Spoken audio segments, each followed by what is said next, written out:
You ever felt like your lungs hit a wall during a race? You sprint that first 25, sharp, fierce, explosive. But halfway, the air burns, rhythm collapses, and now you're gasping instead of gliding. You've trained, you've put in the hours, you're definitely fit. There's no question about it. Yet, something breaks. Today, we're borrowing from a sport where breathing isn't just part of the game, it is the game. We're talking about free diving. Because if somebody can dive 429 feet deep on a single breath, you and I can learn how to own our breathing in a 50 free. We're going to take free diving science and weld it straight into our sprint swimming. By the end of this, you'll know how to swim faster under control, avoid oxygen panic, and finish your race exactly how you started it, in full command. So let's go. If we haven't met before, I'm Coach Chris.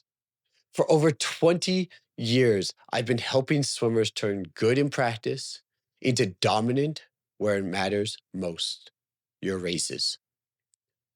We don't chase gimmicks, we chase results. I've coached age group swimmers all the way up to junior nationals. And yes, I've been that guy gasping for air mid-race too. So when I talk about this, I'm not just talking about it as a coach, I've lived it. Free divers trigger something called the mammal dive response. It's ancient, it's survival. The moment your face hits the water and you hold your breath, your heart rate drops. Blood shifts to your brain and core. Your spleen releases oxygen rich red blood cells. All of this is to just help keep you alive. But here's the kicker. In free diving, the real limiter isn't oxygen, it's carbon dioxide. When your body is screaming, breathe, breathe, breathe, it's not because the oxygen is gone, but it's when the CO2 builds up and triggers that panic alert. Sounds an awful lot like sprinting a freestyle, doesn't it? Most swimmers don't die out in a race because they're out of oxygen. They fade because their mind folds under that CO2 pressure. 25 meters in, lungs start to burn, stroke tightens, legs might be feeling like they're on fire, and your breathing becomes rushed.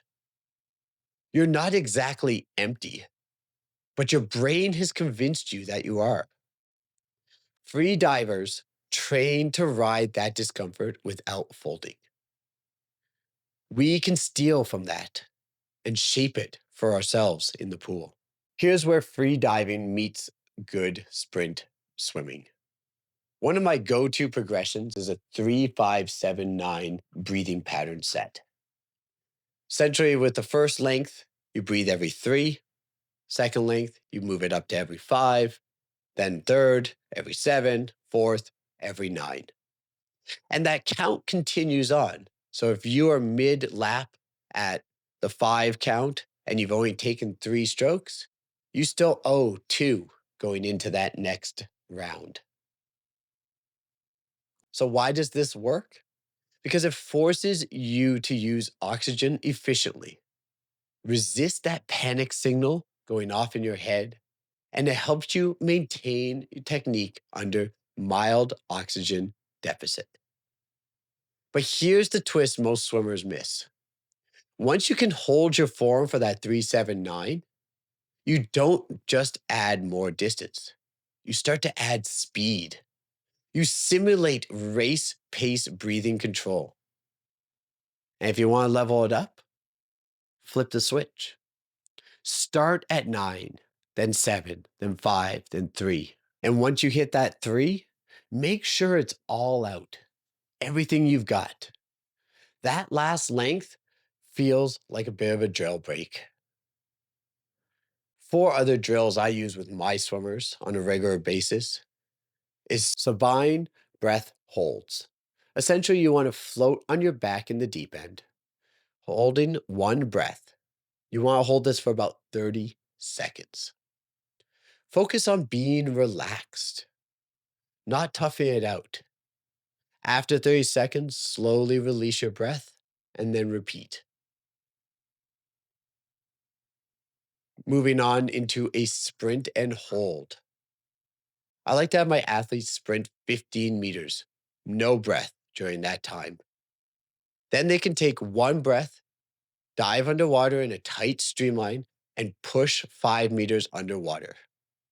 This forces composure post-effort. Then you have your CO2 ladder sprints. 25 at about race pace. Before each rep, add 5-second breath holds. Climb until you break.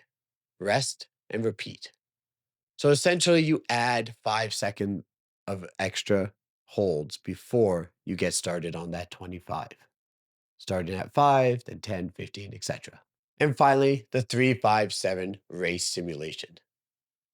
You do the breathing pattern I mentioned before, but you do it all at speed.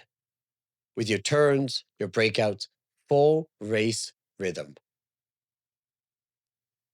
You might find that 9 becomes very difficult, and that's what we're training for, to make that one easier. On race day, you will hit that 25 meters. Your lungs will be burning. But if you can learn to keep your mind steady, your breakout will be cleaner. Your body will sit higher in the water. You're still pulling water, just with more control. That's the payoff. We've softened that panic signal in our heads. Inside the swim accelerator, we layer this breath control work into our sprint lactic sets, our stroke filming sessions, and our race pace starts and turns. It's not about hoping you can hold your breath. It's about training it, owning it, and trusting it. This is what private coaching allows you to get. So here's your plan this week. Start building your CO2 tolerance with breath pattern sets. Layer in that sprint training on top of it. Apply it under race stress. Have that anxiety of bedding up to full speed. You don't need bigger lungs. You just need better tolerance. Now, most of you watching this aren't subscribed. I've been looking at the analytics, and you're watching and you're just being casual viewers. And that's okay. But if you've gotten anything out of this video, I would appreciate you hitting that like and subscribe button today, because I can make you this promise. If you hit that subscribe button, every week, I'll continue to teach you how to swim faster, hold your form longer, and win when it matters the most. So until next time, I'll see you between the laps.